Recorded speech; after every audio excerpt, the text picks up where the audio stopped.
Hi friends, welcome back to our cooking channel. ಇವತ್ತಿನ ರೆಸಿಪಿಯಲ್ಲಿ ನಾನು ಆಲೂಗಡ್ಡೆ ಪಲ್ಯ ಮಾಡಿ ತೋರಿಸ್ತಾ ಇದ್ದೀನಿ. ನೋಡ್ಕೊಂಡು ಬನ್ನಿ.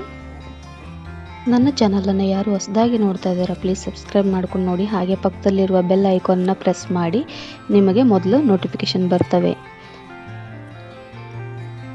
ಆಲೂಗಡ್ಡೆ ಪಲ್ಯ ಮಾಡಲಿಕ್ಕೆ ನಾನಿಲ್ಲಿ ಗ್ಯಾಸ್ ಹಚ್ಕೊಂಡು ಕಡಾಯಿ ಇಟ್ಕೊಂಡಿದ್ದೀನಿ. ಇವಾಗ ನಾನು ಎಣ್ಣೆನ ಹಾಕ್ಕೊಳ್ತೀನಿ. ಎಣ್ಣೆ ಕಾದ್ಮೇಲೆ ಜೀರಿಗೆ ಮತ್ತು ಸಾಸಿವೆನ ಹಾಕ್ಕೊಳ್ತೀನಿ.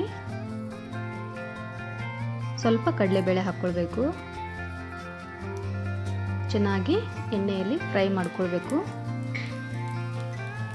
ಇವಾಗ ಉದ್ದಕ್ಕೆ ಹೆಚ್ಚಿದ 2 ಈರುಳ್ಳಿನ ಹಾಕ್ಕೊಳ್ತೀನಿ. ಹಾಗೆ ಕರಿಬೇವು ಕೂಡ ಹಾಕ್ಕೊಂಡಿದ್ದೀನಿ. ಚೆನ್ನಾಗಿ ಬಾಡಿಸ್ಕೊಳ್ಬೇಕು.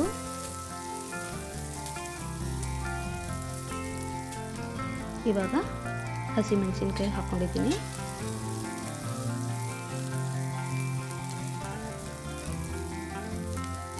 ಸಣ್ಣಗೆ ಕಟ್ ಮಾಡಿದಂತಹ 3 ಆಲೂಗಡ್ಡೆನ ಇವಾಗ ಹಾಕ್ಕೊಳ್ತೀನಿ.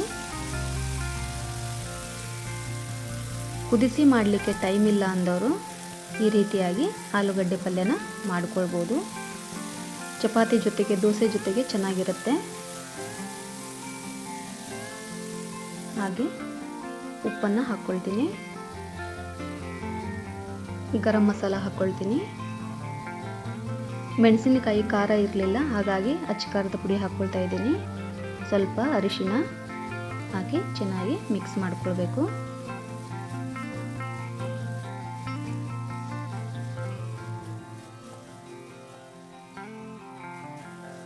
ಇವಾಗ ಆಲೂಗಡ್ಡೆ ಬೇಯಲಿಕ್ಕೆ ಎಷ್ಟು ನೀರು ಬೇಕು ಅಷ್ಟು ನೀರನ್ನು ಹಾಕ್ಕೊಳ್ತೀನಿ.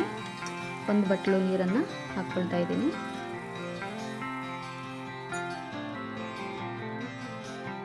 ಇವಾಗ ಮುಚ್ಚಳ ಮುಚ್ಚಿ ಒಂದು 5 ನಿಮಿಷ ಬೇಯಿಸ್ಕೊಳ್ಬೇಕು. ಇವಾಗ ನೋಡಿ, ಈ ರೀತಿ ಪ್ರೆಸ್ ಮಾಡಿದಾಗ ಮೆತ್ತಗಾಗಿದ್ರೆ ಆಗಿದೆ ಅಂತ.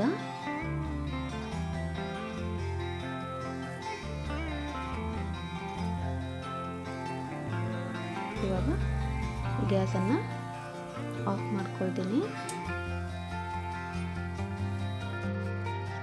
ಇವಾಗ ಆಲೂಗಡ್ಡೆ ಪಲ್ಯ ರೆಡಿಯಾಗಿದೆ.